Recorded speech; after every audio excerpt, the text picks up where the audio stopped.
নমস্কার বন্ধুরা, আমি Dipanjan. Welcome back to my channel Dipanjan mini clips. আজকে আমাদের সুন্দরবনের দ্বিতীয় দিন। আজকে আমরা চলে যাব আমাদের সুন্দরবনের নতুন একটি স্পট, যেটা হচ্ছে সুন্দরবনের চিড়িয়াখানা।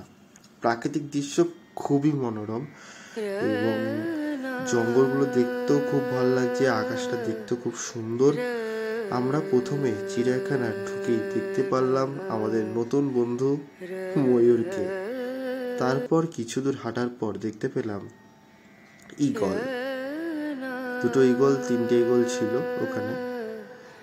আর দেখা হলো কুমিরের সাথে, খুব দূরে ছিল কুমিরটা বসে, সাদা কুমির, কিন্তু ক্লোজ আপেও নেওয়া হয়েছে একটা, হ্যাঁ পেয়ে গেছে। তো নেক্সট পার্ট কামিং সুন। দেখা হচ্ছে সুন্দরবনের আরো একটি নতুন ভিডিও। রে